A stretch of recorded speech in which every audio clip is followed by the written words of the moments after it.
जीवन में सबको परीक्षा देनी होती है। किसी को किताबें पढ़ के स्कूल की, कॉलेज की प्रतियोगिताओं की, किसी को जीवन में ही परीक्षा देनी होती है। इस समय भी दो तरह की परीक्षाएं चल रही हैं। एक उन छात्रों की जो कह रहे हैं पूरी परीक्षा प्रणाली को साफ होना चाहिए, पेपर लीक को रोकना चाहिए, और दूसरी तरफ उस पूरी व्यवस्था की परीक्षा चल रही है, सरकार की परीक्षा चल रही है कि आखिर ये सारी चीजें नियंत्रण में आए तो कैसे। तो ये जो नीट का पूरा मामला है, जो पेपर लीक का पूरा मुद्दा है, उसके हर एक पहलू पर हम आज नजर डालने वाले हैं। इसके जितने भी स्टेक होल्डर्स हैं उनसे हम बातचीत करने वाले हैं, उन छात्रों से भी, शिक्षा मंत्री से भी, उन लोगों से भी जो बताएंगे कि पेपर लीक आखिर होता कैसे है और इस पेपर लीक की समस्या को दूर कैसे किया जाए। छात्रों के सम्मान में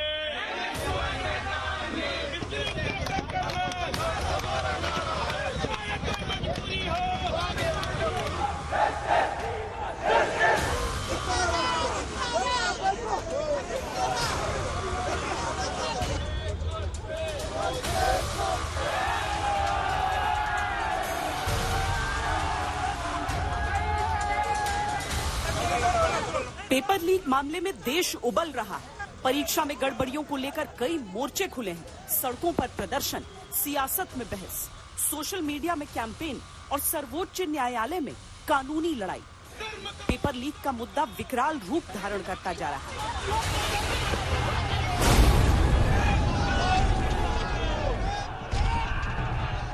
नीट यानी देश भर में मेडिकल एंट्रेंस के लिए होने वाली परीक्षा पर प्रश्न है। एनटीए यानी वो एजेंसी जो परीक्षा कराती है, उस संस्था पर प्रश्न है। परीक्षा देने वाले हजारों लाखों परीक्षार्थियों के भविष्य पर प्रश्न है। प्रश्न कई हैं, लेकिन तमाम आक्रोश के बावजूद सही उत्तर मिल नहीं पा रहे। इस संवेदनशील इशू पे किसी भी तरह की अफवाह फैलाने का कोशिश ना किया जाए या सारे चीजों को राजनीतिक दृष्टि से देखा ना जाए। पिछले 7 साल में 70 बार पेपर लीक हुआ है और 2 करोड़ युवाओं को पेपर लीक से नुकसान हुआ। अगर सरकार आपकी रक्षा नहीं कर सकती है तो ऑपोजिशन आपकी रक्षा करेगी। पूरे साल हम लोग तैयारी करते हैं, पूरा 1 साल घर नहीं जाते हैं। उसके बाद फिर जब रिजल्ट आने के बाद हम लोग को रोड पे जाना पड़ता है, अपने हक के लिए लड़ना पड़ता है। मेरे जैसे जेन्युइन बच्चों पे एक मानसिक तनाव इससे डेवलप हो रहा है और रीनीट करके इससे हमारी मेहनत पे पानी फेरने वाला काम हो जाएगा। छात्र देश के शिक्षा मंत्री से जवाब मांग रहे हैं। राजनीति अपनी अपनी सुविधानुसार मुद्दे पर बहस कर रही, लेकिन सबसे बड़ा सवाल यह है कि बेहद सुरक्षित और गोपनीय परीक्षा प्रणाली आज कटघरे में क्यों? सारे विद्यार्थियों को महसूस करना चाहता हूं, सरकार पारदर्शिता के लिए कटिबद्ध है। कोई भी गड़बड़ी को सरकार मंजूर नहीं करेगी। ये सारे के ऊपर सुप्रीम कोर्ट की अपने एक निगरानी है, देश की जनता की निगरानी है, देश की मीडिया की निगरानी है। लेकिन कुछ विषयों को प्रमाण आधारित, तथ्य आधारित सरकार को डील करने की आवश्यकता है। कुछ विसंगति भी ध्यान में आई है, उस सारे विसंगतियों को मैं ठीक करने की जिम्मेदारी भी हम सरकार की ओर से लेते हैं। सरकार का दावा है कि नीट के मामले में पेपर लीक का जो मुद्दा उठा वो व्यापक नहीं है, लेकिन बात नीट से शुरू होकर उन सभी पेपर लीक तक भी पहुंची जो इतने सालों में छात्रों के भविष्य से खिलवाड़ का दूसरा रूप बन चुका है।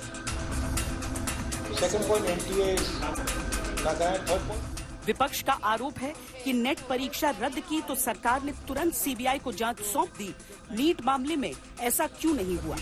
ऑनलाइन पेपर लीक होना, इसके ऊपर भी इंक्वायरी होनी चाहिए। Sir, it's not only about 24 lakh NEET student. हम ये चाहते हैं कि सीबीआई जांच हो और ये पेपर, ये जो भ्रष्टाचार फैला है, इसे रद्द किया जाए। सीबीआई जांच। सवाल छात्रों का है, सवाल सिस्टम का है, सवाल सरकार का है, सवाल शिक्षा का है। रीनीट किसी भी हाल में नहीं होना चाहिए। हम बच्चे, हम जानते हैं कि कितना मेहनत करना पड़ता है। हम 2-2, 3-3 साल लगा के जोश और कंसिस्टेंसी के साथ पढ़ते हैं, तब जाके हम इस चांस पे खड़े रहते हैं। और अगर एनटीए बोलता है कि रीनीट कंडक्ट करवा दिया जाए तो ये हमारे लिए बहुत अनफेयर है। मैंने पिछले 2 साल बहुत मेहनत और सेक्रीफाइसेस करके नीट की एग्जाम दी है, तो मैं फिर से एग्जाम क्यों दूं? मेरे हिसाब से रीनीट के जगह पे रिजल्ट का रीवैल्यूएशन होना चाहिए और रिजल्ट रीपब्लिश होना चाहिए। स्कैम से तो हम लोगों का बहुत बड़ा नुकसान हुआ है और हम लोग जो है इसके मतलब रीनीट चाहते हैं फिर से, इतनी धांधली होने के बाद इतनी कटाव ज़्यादा जा चुकी है कि हम लोग परेशान हैं कैसे क्या करें। और हम चाहते हैं मैम कि क्या कहते हैं रीनीट कराया जाए फिर से पेपर को और NTS हटा के NMC को दे दिया। जो डिजर्विंग बच्चे उनको उनकी डिजर्विंग सीट मिलेगी, तो हम रीनीट चाहते हैं और हम रीनीट के लिए तैयार भी हैं। परीक्षा से जुड़े तमाम विवाद की वजह से छात्रों का भरोसा टूट रहा है।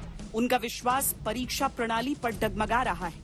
जरूरत है कि जल्द से जल्द छात्रों का भरोसा बहाल करने के लिए कदम उठाए जाएं। नीट को क्लीन होना चाहिए, इसको लेकर सब एकमत है। नीट ही नहीं, देश में जितनी भी परीक्षाएं की जाती हैं उनमें पूरी तरीके से साफ सफाई हो, पारदर्शिता हो, ये सब चाहते हैं। लेकिन अगर हम केवल नीट को देखें तो यहां भी हम छात्रों के दो धड़ों को देख सकते हैं। सबसे पहले उन छात्रों से हम बात करते हैं जो कह रहे हैं कि नीट को दोबारा कराया जाए। आप सब यही सोचते हैं? क्या सबसे बड़ी वजह है? नीट को दोबारा कराने की वजह यह है कि जिन बच्चों के चीटिंग से मार्क्स आए हैं उनका प्रूफ हो जाएगा कि नहीं उन्होंने चीटिंग ही करी थी। और नेक्स्ट ईयर जो बच्चे एग्जाम देना चाह रहे हैं एटलीस्ट वो कॉन्फिडेंट होंगे कि हमने अगर मेहनत करी तो ही हमें मार्क्स आएंगे हमारे। आपको कितने मार्क्स आए? मेरे 540 हैं। 540 हैं। आपके कितने? मैम मेरे 620 हैं। आमतौर पर आपको क्या अच्छा एडमिशन मिल जाता? जी मैम। जी मैम। मैम असल में क्या होता है, नीट करने वाले बच्चे को नॉर्मली पता होता है कि 610 या 620 पे उसे मेडिकल कॉलेज मिल ही जाएगा। बट मैम अचानक से ही हमें पता चलता है कि 655 पे भी नहीं मिल रहा मेडिकल कॉलेज। और 655 के बाद जिन बच्चों के 654 पे भी रैंक कम है, मेरा एक दोस्त है जिसकी 647 मार्क्स हैं, उसकी 31,000 कुछ रैंक है। तो मैम ये बोल रहे हैं कि 1500 कुछ बच्चों का ये री एग्जाम करा रहे हैं। अगर 1500 कुछ बच्चों में से वो सारे भी रह जाते हैं तो भी वो मेरा दोस्त 30,000 रैंक पे आगे रह जाएगा, वो फिर भी उसे मेडिकल कॉलेज नहीं मिल पाएगा। तो आप भी रीनीट? जी मैम। हेलो, मेरा नाम है ऋषभ यादव और मेरा इस साल स्कोर 661 था। नो डाउट मुझे कॉलेज ऑब्वियसली मिल जाएगा, बट मैं कहीं ना कहीं एक्सपेक्ट कर रहा था कि मेरी रैंक 4,000 से 5,000 तक आएगी, बट मेरी रैंक आई 20,000, जो ऑब्वियसली मुझे अपना मनपसंद कॉलेज नहीं मिल पाएगा। ये कहा जा रहा है कि क्योंकि अब गांव-गांव तक इसकी पहुंच हो गई है, अलग अलग लैंग्वेजेस में हो रहा है, इस वजह से ज्यादा बड़ा पूल आ गया है ऐसे बच्चों का जो अच्छा कर रहे हैं। नहीं, अगर आप देखें तो हर साल इंक्रीज जो होता है सर्टेन अमाउंट लाइक 2 to 3,000 होता ही है वो जनरली, तो इतना बाउंस कट ऑफ में कभी नहीं आया जो इस बार आया। इस बार 30 to 40 मार्क्स का कट ऑफ जो बाउंस आया वो कहीं ना कहीं दर्शाता है कुछ गलत हुआ है। कुछ गलत हुआ है, सबको विश्वास है। यस मैम, मेरे 635 मार्क्स हैं। जैसा कि आप लोग बता रहे हैं कि बोले इस बार के बोले पेपर आसान आया था, ये आया था।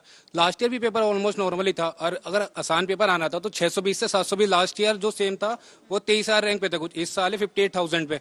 तो मतलब लगा लो इसमें नॉर्मली 35,000 बच्चे बढ़ गए। अब 520 से वही 620 ले हम, तो लास्ट ईयर जो था वो 91,000 था और इस साल जो है वो 1 लाख है कुछ। मतलब 520 से 620 में हमारे 10,000 बच्चे बढ़े और 620 से 720 में हमारे 35,000 बच्चे बढ़ गए। तो ऐसा कैसे पॉसिबल हो सकता है कि सारे बच्चे जो बढ़े हैं वो सारे टॉपर ही बढ़े, एवरेज बच्चा कोई नहीं आया इस बीच में? तो मतलब क्या लग रहा है कि सबने गलत किया है? जितने हाई स्कोरिंग लोग हैं सब गलत हैं या सिस्टम गलत?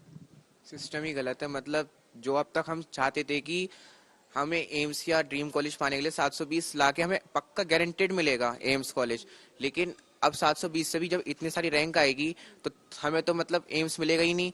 तो मतलब आपके मार्क्स कितने रहे? नहीं, मैं अभी नेक्स्ट ईयर देने वाला हूँ, तो मतलब प्रिपरेशन के लिए अगर हम 720 के लिए अगर लाते तो हमें एम्स कॉलेज गारंटेड मिलता, लेकिन अब हम 720 अगर ला भी लेकर भी आ जाए मार्क्स के साथ भी गारंटी नहीं है हाँ कि एम्स कॉलेज बिल्कुल नहीं मिल पाएगा। तो मतलब 63 रैंक जो ये आई है, 67 जितनी भी, मतलब इसमें उन बच्चों का तो लॉस हुआ है ना जो मेहनत करके 720 लेकर आए हैं, लेकिन उनका तब भी एम्स कॉलेज में वो नहीं मिला एडमिशन।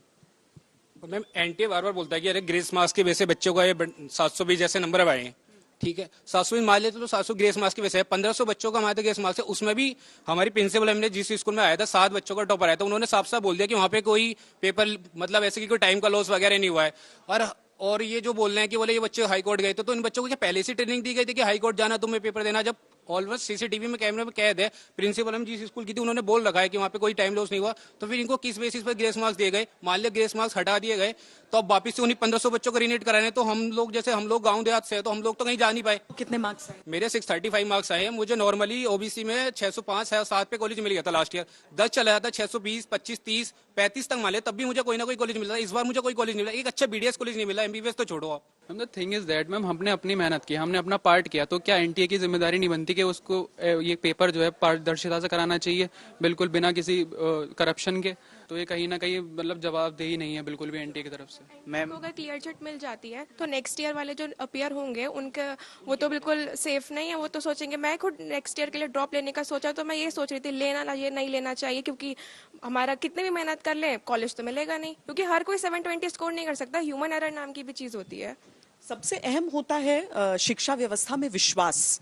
अगर ये छात्र जो हैं वो इतने लंबे समय से प्रिपेयर कर रहे हैं, ऐसा नहीं है कि आप अचानक एक महीना सोचते हैं और उसके बाद ऐसा होता है, नहीं, आप अपनी +2 की पढ़ाई भी कर रहे होते हैं, उसके साथ कोचिंग कर रहे होते हैं, कोचिंग नहीं भी करनी है तो पढ़ाई कर रहे होते हैं। तो सबसे बड़ी चीज तो है विश्वास, और उस विश्वास को दोबारा बहाल करना बहुत बड़ी जिम्मेदारी सरकार की, न्यायपालिका की, पूरी व्यवस्था की। तो नीट एग्जाम को लेकर पूरे देश में विरोध प्रदर्शन चल रहा है, रीनीट की मांग आप सुन रहे होंगे, लेकिन क्या सारे छात्र जिन्होंने नीट की परीक्षा दी है वो चाहते हैं कि रीनीट हो? नहीं, एक बहुत बड़ी संख्या ऐसे छात्रों की भी है जो कह रहे हैं नो टू रीनीट। ये देखिए, ये वो सारे ईमेल्स हैं जो हमें भेजे गए हैं जिसमें ये लिखा हुआ है कि ये छात्र नहीं चाहते हैं कि रीनीट हो, और इनकी संख्या केवल इतनी नहीं है, ये वो ईमेल्स हैं। इनमें से कुछ, जैसे कि अभिमन्यु नेकनावरे लिखते हैं कि 95% स्टूडेंट्स का जिनका नहीं होता है वो डिमांड कर रहे हैं रीनीट, जो बाकी के 5% होते हैं जो क्वालिफाई करते हैं नहीं चाह रहे हैं कि रीनीट हो। हम सब ने तैयारी की थी। इसी तरीके से आप देख लीजिए प्रणाम खंडेलवाल, जो कि अपना पूरा डिटेल्स दे रहे हैं, एप्लीकेशन फॉर्म नंबर बता रहे हैं, 696 इन्हें आया है, ऑल इंडिया रैंक इनका लिखकर ये बता रहे हैं। ये कह रहे हैं मैं सैटिस्फाइड हूं, मैंने बहुत कड़ा परिश्रम किया है, मैं नहीं चाहता हूं। स्वयं गोहिल, स्मृति देलीवाला, आयुषी दवे, मयंक मयूर, ऐसे कई नाम हैं जो ईमेल्स के जरिए हमें अप्रोच किया इन्होंने। और ऐसे ही 2 छात्र हमारे साथ हैं, हैप्पी बालियान और साथ में अनुज कुमार। हैप्पी, आपको कितने मार्क्स आए? मैम मेरे इस बार 705 आए हैं और मेरी ऑल इंडिया रैंक 996 है। अच्छा, आपने कोचिंग लिया था? हाँ मैम, ली थी मैंने, 11th-12th में भी ली थी और 1 साल मैंने ड्रॉप लिया है। लास्ट ईयर मेरे 585 मार्क्स थे। सो मैंने सोचा कि भाई एक बार मोर मौका देना चाहिए कि मेरे क्या पता अगले साल हो ही जाए, तो इस साल मेरे नंबर आए 705। बिल्कुल फेयर तरीके से। आपको इस बात का बहुत दुख हो रहा है कि सोशल मीडिया पे आप लोगों को भी टारगेट किया? मैम ये चीज़ है मैम, इसको हम वर्ड्स में नहीं बता सकते, क्योंकि मैम हम तो अपना सबूत दे सकते हैं, क्योंकि हम अपने कोचिंग के मार्क्स दिखा सकते हैं कि हमारा एवरेज मार्क्स कितने आते थे, और हमने तो अपनी मेहनत से स्कोर किया है। और मैं ये मानता हूँ कि अगर मैं कर सकता हूँ तो दुनिया तो और भी बच्चे कर सकते हैं। तो कॉम्पिटिशन का जो लेवल है उसमें अगर आपको स्टैंड बाय करना है तो आपको नंबर लेके आने पड़ेंगे। तो इस कॉम्पिटिशन का लेवल तो इतना इंक्रीज हो गया है कि ये जो हाई कट ऑफ है ये कहीं ना कहीं तो एक्सपेक्टेड थी, हालांकि इतनी नहीं थी पर थी। हाँ मैम। अनुज, आपको कितने मार्क्स? मैम मेरे 690 मार्क्स आए हैं। पिछले साल भी मैंने दिया था, मैं भी हैप्पी की तरह 1 ईयर ड्रॉपर हूँ। पिछले साल मेरे आए थे 602 मार्क्स और लास्ट कट ऑफ थी 607 मार्क्स पे। मैं 5 मार्क्स से रह गया था, मतलब एक सवाल से मैम। और इस साल मैंने सोचा एक बार फिर से करके देख लेते हैं, तो अभी मेरे 690 मार्क्स आ रखे हैं। तो मैम हो सकता था अगर थोड़ी कट ऑफ कम होती तो मुझे बेटर कॉलेज मिल जाता मैम, लेकिन अभी ये जो मार्क्स हैं मुझे इन पे कोई ना कोई कॉलेज जरूर मिल जाएगा दिल्ली में ही, और जो कि होम स्टेट है मैम, मैं होम से मुझे जरूरी चाहिए कि मैम यहाँ पे दिल्ली में मिले। मैम अगर मान लीजिए रीनीट होता है और हमारे मान लीजिए 1% कट ऑफ से थोड़े से भी कम मार्क्स चले गए मैम, उसके बाद कोई हम पे ध्यान नहीं देगा। अभी तो चलो मुद्दा चल रहा है तो ठीक है, उन बच्चों पे 1% मान लो जो भी है वो ध्यान दे लिया, लेकिन हमारे ऊपर बाद में कौन ध्यान देगा? 1% हमारे मार्क्स अगर थोड़े से भी कम रह गए कट ऑफ से, अभी हमें कॉलेज मिल रहा है, हम इसमें सेटिस्फाइड है, एटलीस्ट कॉलेज तो मिल। फैमिली से आते हैं, आपकी फैमिली में मतलब? मैम मैं तो EWS कैटेगरी से हूँ खुद ही मैम। हाँ जी मैम, और बिल्कुल मिडिल क्लास फैमिली है मैम, दोनों गाँव से हम दोनों गाँव। हाँ जी मैम, दोनों गाँव में रहते हैं। और मैम कोचिंग की फीस भी मैम 2-2 ढाई लाख मुश्किल से मैम कैसे भी करके। मैम मम्मी ने सपोर्ट किया, लेकिन पापा फिर भी ये कहते हैं क्या करेगा कोचिंग जाके मैम, और उस चीज़ के मैम कैसे करके पैसे जुटाए, कोचिंग ली मैम। उसके बाद 1 ईयर ड्रॉप भी किया, मेहनत करी मैम। ड्रॉप ऐसे ही नहीं लिया जाता, ड्रॉप लेने में बहुत हिम्मत लगती है कि ठीक है इस बार नहीं हुआ, कंपटीशन बढ़ रहा है और क्या गारंटी अगले साल हो जाएगा मैम। और अब मार्क्स आ रहे हैं तो मैम अभी ये सब जो भी है मैम ये हो रहा है। अब मैम जो कह रहे हैं पेपर लीक हुआ है मैम, उस चीज़ के ना तो अभी तक ढंग से कहीं प्रूफ आए हैं। अगर कहीं आते भी है, हुआ भी अगर मान लीजिए पेपर लीक, तो मैम हम सफ़र क्यों करें?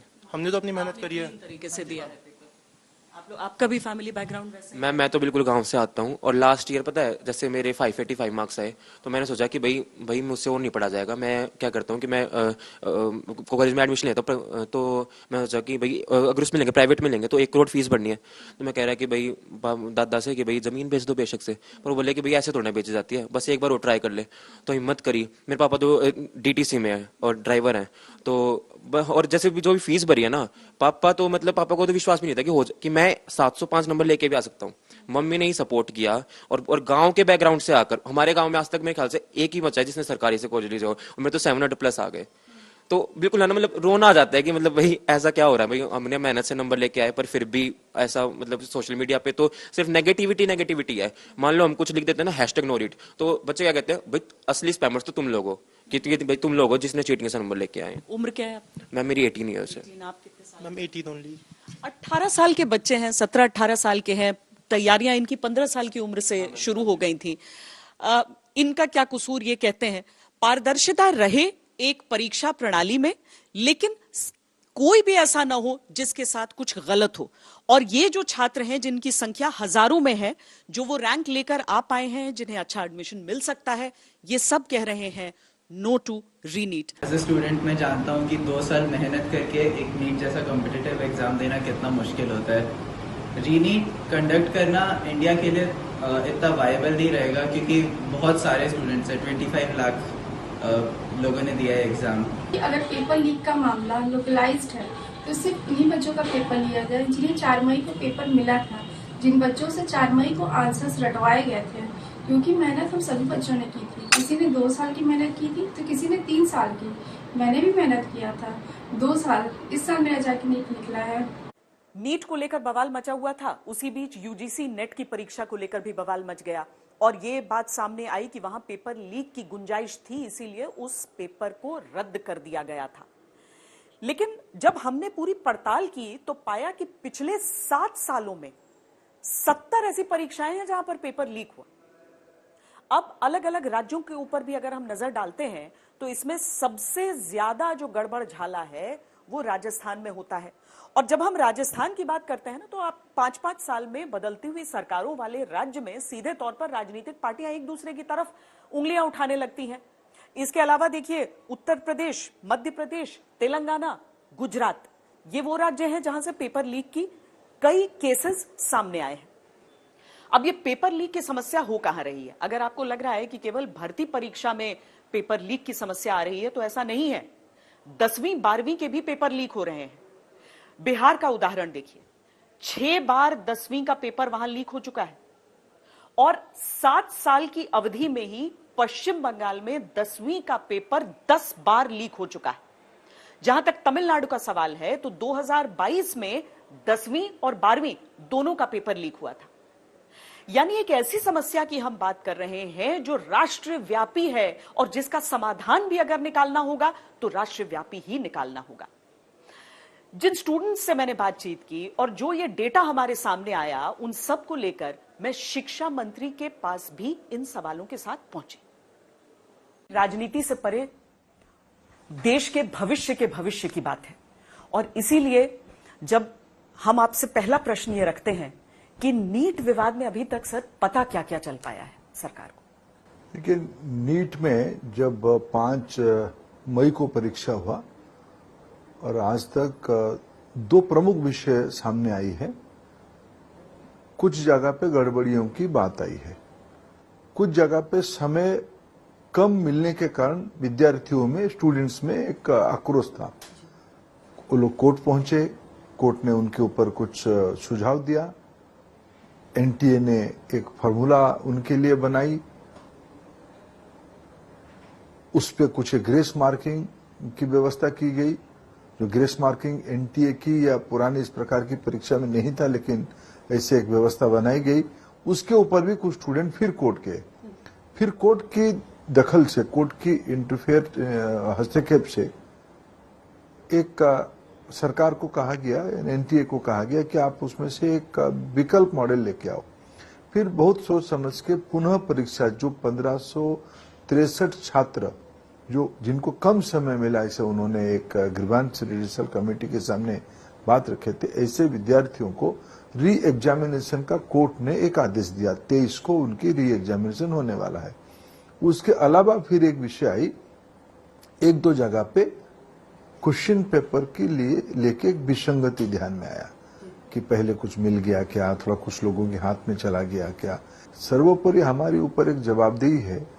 नीट के अंदर जो लाखों विद्यार्थी बहुत मेहनत से, जिस प्रकार की पृष्ठभूमि से, मध्यवर्गीय लोग, गरीब लोग, ग्रामीण लोग, छोटे शहरों के बच्चे, बड़े शहरों के बच्चे, ये सब लोग जो इस नीट परीक्षा को अपने मेरिट में पास किए हैं, उनकी हित हमारी सबसे ऊपर है। पटना में जो हुआ सर, वो क्या हुआ? जो पेपर लीक हुआ, जिसकी जांच हुई, कहा गया कि एनटीए से मांगा गया कि आप जो ओरिजिनल जो क्वेश्चन पेपर है वो दे दीजिए ताकि मिलान किया जा सके। फिर कहा गया कि उनकी तरफ से नहीं दिया गया। क्या पटना से पेपर लीक होकर पूरे देश में गया है? क्या आप जिम्मेदारी से इसके बारे में अभी कोई ऐसी बात है जिसको शेयर कर सके? देखिए, प्रथम दृष्टया पटना की पुलिस वहां इकोनॉमिक ऑफेंस विंग EOW जो जानकारी भारत सरकार को दिया है, उसको उन्होंने उस अंत तक उन्होंने उसको लॉजिकल एंड की ओर पहुंच रहे हैं। वहां जो भी तथ्य बिहार पुलिस ने मांगा भारत सरकार को, सारे तथ्य समय के हिसाब से दे दिया गया है। इसके सारे रिकॉर्ड की जानकारी हमारे सामने भी आई है। ये सारा विषय में कोई कंफ्यूजन नहीं है। पटना पुलिस मूल समस्या को पहचान लिया है, उसको राउंड अप किया है, उसको जीरो डाउन किया है। उनकी रिकमेंडेशन जल्दी भारत सरकार तक आ जाएगी। निश्चित रूप में उसमें कड़ी से कड़ी कार्रवाई की जाएगी। गोधरा में क्या हुआ? देखिए, गोधरा में तो मैं गुजरात पुलिस की प्रोएक्टिवनेस को अप्रिशिएट करता हूं। एक गलत असिस्टेंट सेंटर सुपरिटेंडेंट और एक अभिभावक के बीच में जो टेलीफोन पे वार्तालाप हो रहा था, उसको गुजरात पुलिस ने ही पकड़ लिया। पहले इंटरसेप्ट करके उनकी गोविंदा विभाग ने कुछ जानकारी दी, शायद इससे कुछ घटनाएं हो सकती है। इंटरसेप्ट किया, उनको पकड़ा गया, परीक्षा से उनको उनके ऊपर कार्रवाई कर ली गई। ऐसे कोई घटना गुजरात में नहीं है जिसमें से कोई क्वेश्चन वगैरह पहले से किसी को मालूम हो जाए। वो तो घटना जो नेचर था उसकी अलग चीटिंग टाइप का था। उस चीटिंग को भी प्रिवेंट करने की सफलता गुजरात में कर लिया गया। इसी बीच ये हुआ कि नेट की परीक्षा को कैंसिल कर दिया गया क्योंकि अंदेशा सरकार को ये हुआ कि, और ऐसी चीजें मिली कि पेपर लीक वहां पर हुआ है। अब यहां पर मैं दो तरह के छात्रों के लिए शिक्षा मंत्री का आश्वासन सुनना चाहती हूं। एक वो छात्र जिन्हें लग रहा है कि नीट में कोई गड़बड़ी हुई है और कैंसिल होना चाहिए, रीनीट होना चाहिए, और एक धड़ा उन छात्रों का जिनके बहुत सारे ईमेल्स हम सबको भी मिल रहे हैं एक पत्रकार के तौर पर, जो कह रहे हैं से नो टू रीनीट। वो कह रहे हैं कि हमने भी 3-4 साल से पढ़ाई की है, तैयारी की है, आज सब हमें संदेह की नजर से देख रहे हैं। कहीं ऐसा तो नहीं होगा कि परीक्षा कैंसिल हो जाएगी और हमने जो अच्छा परफॉर्म किया है वो जाया जाएगा? देखिए, मैं देश के सारे विद्यार्थियों को आश्वस्त करना चाहूंगा, उनके हितों के साथ कोई खिलवाड़ कोई नहीं कर सकता है, कोई कॉम्प्रोमाइज नहीं होगा। सुप्रीम कोर्ट की निगरानी है, सुप्रीम कोर्ट भी सारा विषय में देख रहा है। कोई भ्रम की, कोई अफवाह की कोई गुंजाइश नहीं है। अस्वस्थ रहिए, मेधावी जो लिस्ट आई है उसी पे भरोसा करिए। जो कुछ समस्या पिछले दिनों में ध्यान में आई थी, आधे उसको समाधान कर दिया गया है, और जो छोटे एक जगह की समस्या आई थी उसको भी तह तक हम लोग पहुंच चुके हैं। जल्द ही उसके ऊपर भी कार्रवाई कर लिया जाएगा। जो लोग मेधावी लिस्ट में है उनको घबराने का कोई कारण नहीं है। आखिरी सवाल धर्मेंद्र प्रधान जी, क्या एक ऐसा दौर देख सकता है जहां पर जीरो एरर हो, जहां पर पेपर लीक बंद हो जाए? हमारी सरकार की प्रतिबद्धता है जीरो एरर हो। पेपर लीक के ऊपर हमने एक सख्त कानून बनाई है, जल्द ही उसकी रूल्स बन जाने वाले हैं।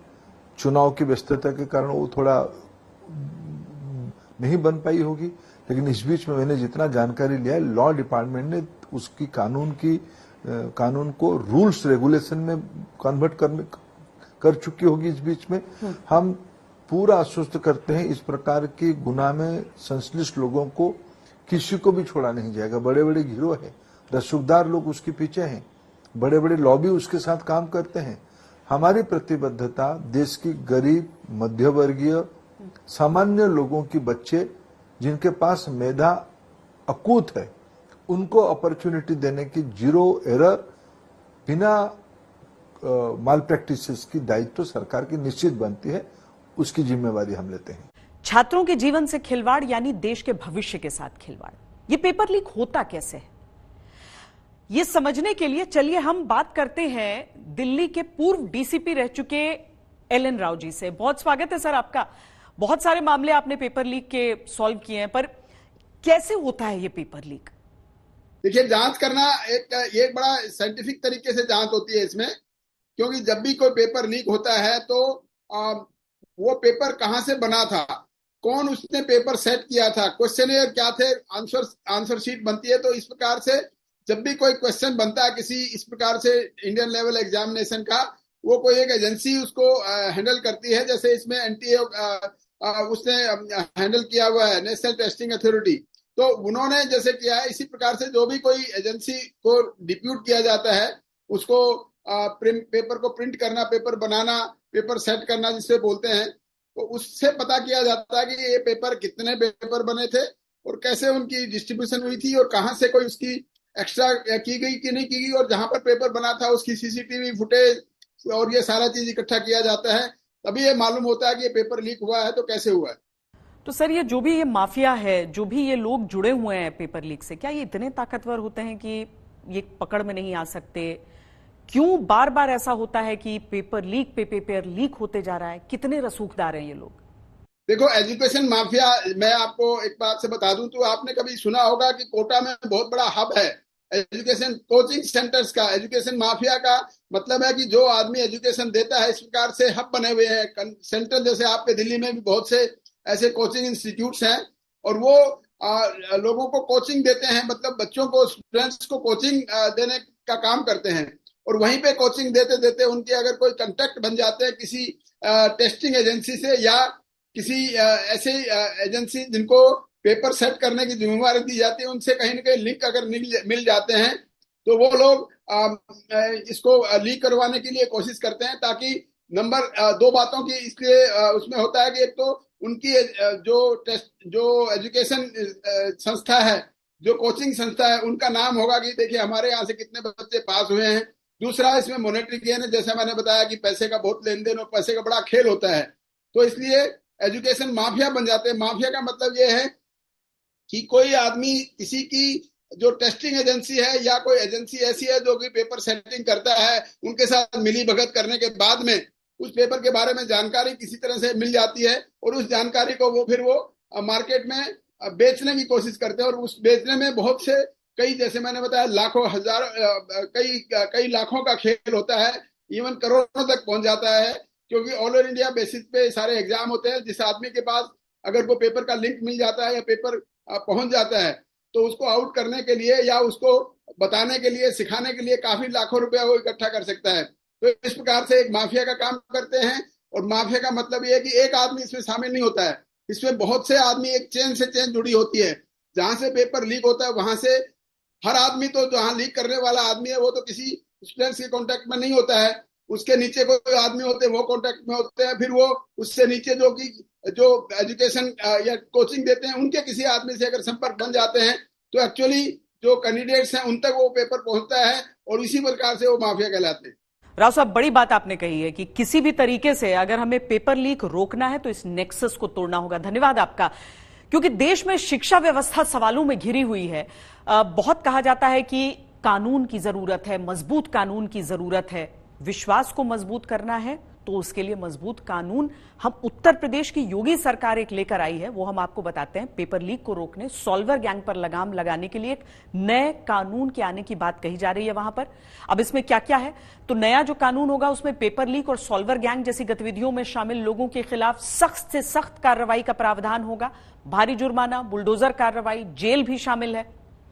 अब उत्तर प्रदेश सरकार पेपर काउंटिंग को रोकने के लिए एक नई नीति की घोषणा उसने की है। इसके तहत हर शिफ्ट में 2 या अधिक पेपर सेट होने चाहिए। प्रत्येक सेट के प्रश्न पत्रों की छपाई अलग अलग एजेंसीज के माध्यम से कराई जाएगी। पेपर कोडिंग को भी और व्यवस्थित किया जाएगा। साफ सुथरे रिकॉर्ड वाले कॉलेज ही परीक्षा केंद्र बनाए जाएंगे। परीक्षा केंद्रों में सीसीटीवी की व्यवस्था अनिवार्य होगी, जरूरी, मस्ट। भर्ती परीक्षा आयोजित करने के लिए 4 एजेंसियों की अलग अलग जिम्मेदारियां होंगी। अब एग्जाम देने के लिए अभ्यर्थियों को अपने गृह मंडल से बाहर जाना होगा, लेकिन यह प्रतिबंध दिव्यांगों या महिलाओं पर लागू नहीं होगा। 4 लाख से ज्यादा अभ्यर्थी अगर होंगे तो परीक्षा 2 चरणों में आयोजित की जाएगी। रिजल्ट बनाने में धांधली रोकने के लिए भी व्यवस्था है। आयोग और बोर्ड में ही OMR शीट की स्कैनिंग होगी। प्रश्न पत्र में एक गुप्त कोड भी होगा, सीक्रेट कोड। प्रश्न पत्र के हर पेज पर unique barcode, QR code, unique serial number जैसे गोपनीय सुरक्षा चिन्ह लगाने होंगे ताकि जरूरत पड़ने पर इसकी सीरीज के बारे में जानकारी हासिल की जा सके। क्वेश्चन पेपर लाने और ले जाने के लिए बॉक्सेस में छेड़छाड़ रोधी मल्टी लेयर पैकेजिंग होगी। प्रिंटिंग प्रेस चयन की पूर्ण गोपनीयता रखी जाएगी। प्रेस में आने वालों की जांच की जाएगी। सभी के पास ID कार्ड रखना जरूरी होगा। कहते हैं ना, केवल कड़े कानून से कुछ नहीं होगा, कड़े कानून पर कड़ाई से अमल जरूरी है। पेपर लीक होते हैं, इनको क्या रोका जा सकता है? अगर हां तो कैसे? यह जानने के लिए हमने अपने एक्सपर्ट से बात की। इस धांधली को कैसे रोका जा सकता है? सबसे पहले तो जो NTA में ऑफिसर्स हैं उनको हमें अकाउंटेबल बनाना होगा, रिस्पॉन्सिबल बनाना होगा। दूसरा सबसे बड़ा इसको रोकने का तरीका ये है कि आप ऑनलाइन एग्जामिनेशन कीजिए, क्योंकि अगर आप ऑफलाइन एग्जामिनेशन करते हैं, सेंटर में बुला के पेपर प्रिंट करवा के भेजते हैं, तो उसका लीक होने के चांसेस बहुत ज्यादा रहते हैं। क्योंकि आप प्रिंट करके कुछ दिन पहले आपको हर सेंटर के, देश के हर सेंटर पे भेजना होता है, और कहीं ना कहीं अगर एक पॉइंट पे भी आपकी वो चेन ब्रेक होती है, एक पॉइंट पे भी अगर कोई करप्शन करता है, अगर एक पॉइंट पे भी कोई उस पर कुछ ऐसे लोग मिल जाते हैं जो पेपर को लीक करते हैं, तो वो पूरे इंडिया में फैल सकता है।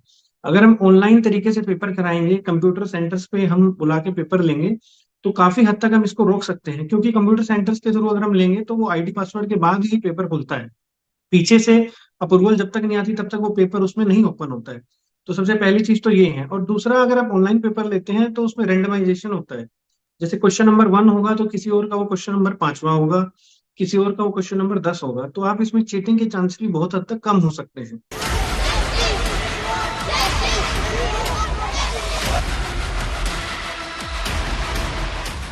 नीट मामले में रोज नए प्रदर्शन हो रहे हैं, रोज नए खुलासे हो रहे हैं।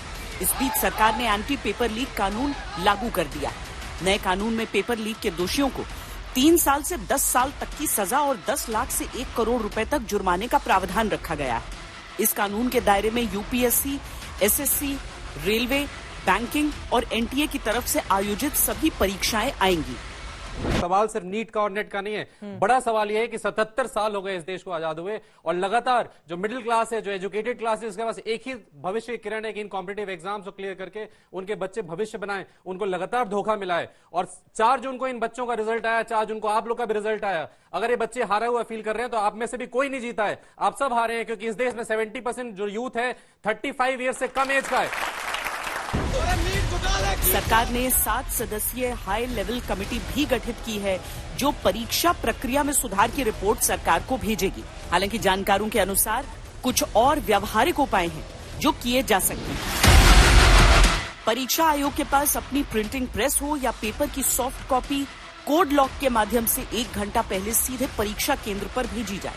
परीक्षार्थियों को प्रिंट करके उसी समय वितरित की जाए। पेपर माफिया की गिरफ्तारी के 1 महीने के अंदर फास्ट ट्रैक कोर्ट में जल्द से जल्द सजा दी जाए। राजनीतिक बिचौलियों को भी पहचान कर सजा दी जाए। जो कोचिंग संस्थान लिप्त पाए जाएं, उन पर तुरंत और सख्त कार्रवाई हो। लेकिन जो प्रेजेंट है सिचुएशन है, प्रेजेंट व्यवस्था है, वो इनकॉम्पिटेंट है पेपर लीकर्स के साथ डील करने में। व्यवस्था इसमें ये होनी चाहिए कि NTA, जो कि नेशनल टेस्टिंग एजेंसी है, जिसके एग्जाम कंडक्शन में इतनी ज्यादा इरेगुलरिटीज है, फर्स्ट ऑफ ऑल उनसे एक अथॉरिटी ये ले लेनी चाहिए वापस एग्जाम कंडक्ट करने की। एक क्रेडिबल अथॉरिटी जैसे UPSC हो गया, या अलग नेशनल लेवल ऑर्गेनाइजेशन दूसरी बनानी चाहिए under act of parliament with a strict law, जो इन एग्जाम्स को फेयरली कंडक्ट करा सके। दूसरा, एक हमारे गवर्नमेंट को स्ट्रिक्ट लॉ बनाना चाहिए जो एग्जाम में अनफेयर प्रैक्टिसेस जो लोग कर रहे हैं, पेपर लीक कर रहे हैं, इनके लिए एक स्ट्रिक्ट पनिशमेंट हो ताकि ये चीज रिपीट ना हो। NTA का जो ऑनलाइन का सिस्टम है उसमें भी क्या कहते हैं, जब भी बच्चे फॉर्म भरते हैं इकट्ठे, जब भी फॉर्म आउट होता है तो most of the time server crash हो जाता है। ऐसा देखा गया। और जिस दिन रिजल्ट आ जाता है उस दिन भी इकट्ठे काफी, अगर कैंडिडेट्स अगर वेबसाइट ओपन कर रहे हैं तो वेबसाइट उनकी क्रैश कर जाती है।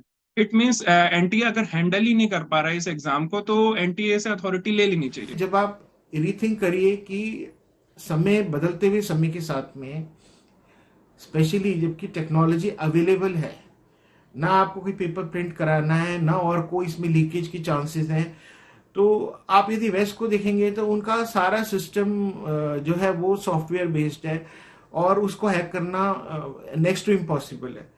तो यदि आप ह्यूमनली कुछ नहीं हो पा रहा है तो फिर आप टेक्नोलॉजी को लेके आइए। इस पूरे एग्जाम सिस्टम का रिफॉर्म, कभी कोई एग्जाम एंड टाइम पे कैंसिल हो जाता है और बच्चे दूर जगहों से आते हैं और फिर वो वापस चले जाते हैं। तो आप एज एन इंस्टीट्यूशन आप अपने आप को आप रिफॉर्म कीजिए और कोशिश कीजिए कि आप एक फुल प्रूफ तरीके से काम करें ताकि जो ट्रस्ट और क्रेडिबिलिटी गया है वो वापस आ पाए। यही एक तरीका है कि हर इंटेलिजेंस एजेंसी या हर संस्था अपने आप में अपने अपने मुखबिर को या अपने जो खुफिया तंत्र है उसको एक्टिवेट करके रखे, और कैसे भी तरीके से मैनुअल इंफॉर्मेशन हो या टेक्निकल इंफॉर्मेशन हो या जो संस्थाएं जो पेपर बनाती है उनके ऊपर नजर रखी जाए, उनके लोग जो संस्थाओं में पेपर सेट करते हैं उनके ऊपर नजर रखी जाए, और खास तौर से ऐसे लोगों को पेपर सेट करने की जिम्मेदारी दी जाए जो कि बहुत ईमानदार छवि के हों और उनको कोई भी कितने पैसे में कोई खरीदना चाहे तो खरीदे न जा सके। तो ये सब चीजें हैं जो ध्यान में रखी जानी चाहिए। मैंने भी अपने सर्विस के दौरान ऐसे बहुत से केसेस जो डिटेक्ट किए हैं, क्रैक किए हैं, जो परीक्षाओं देने से पहले, खासतौर से दिल्ली पुलिस की परीक्षा के बारे में मैं बता सकता हूं, उसमें कोई कोशिश कर रहे थे काफी लोग, उनको सोल्वर गैंग को जैसे सोल्व करते थे उस प्रकार के गैंग को पकड़ा, या इम्पर्सोनेशन या कोई इंटेलिजेंट बच्चा किसी दूसरे बच्चे के जगह पर बैठकर एग्जाम देता था, ऐसे केसेस हमने पकड़े हैं। उनके खुद के कोई स्टैंडर्ड ऑपरेटिंग प्रोसीजर्स है ही नहीं पोस्ट एग्जामिनेशन। जब बच्चे कोर्ट जाएंगे और जो रेस करेगा तब वो इश्यू को सुनेंगे। जो बच्चे मानिए हाईकोर्ट पहुंच के नहीं बता पाए हमारे समय का नुकसान हुआ है, उन सेंटर्स को इन्होंने चेक भी नहीं किया है। देश में 4750 सेंटर है, क्या हर एक सेंटर के लिए ये एक एफिडेविट दे सकते हैं कि हमने इंश्योर किया है कहीं और समय का नुकसान नहीं हुआ है? क्या ये एक एफिडेविट दे सकते हैं? क्या ये एक ऑडिट करा सकते हैं इस बात की? नहीं करा सकते ना। सारी चीजें खराब नहीं है इस देश में, एनईपी अच्छी बनाई है हम लोग ने। यूपीएससी का एग्जाम इतने अच्छे से यही इसी देश में होता है, कभी पेपर लीक नहीं होता। आईआईटी एडवांस का एग्जाम क्या खूबसूरत तरीके से होता है, कितना बेहतरीन टैलेंट निकल के आता है, और वहीं पे एक एग्जाम इस तरह से हो रहा है। तो ऐसा नहीं है कि हमारे पास एग्जाम्पल्स नहीं है जहाँ चीजें सही हो रही है, उनको अडॉप्ट करते हैं ना और सीरियसली लेते हैं ना। इसको क्यों इतना लेट बैक तरीका है? परीक्षा की प्रक्रिया को पारदर्शी और दुरुस्त बनाने के लिए हर स्तर पर कड़े कदम उठाने होंगे। पूरी जो परीक्षा प्रणाली है वो स्वच्छ रहे, साफ रहे, पारदर्शी रहे, और ये जो क्वेश्चन पेपर हैं वो लीक प्रूफ हो जाएं। इसी उम्मीद के साथ हमारी इस खास पेशकश में इतना ही। देश और दुनिया की बाकी खबरों के लिए आप देखते रहिए आज तक।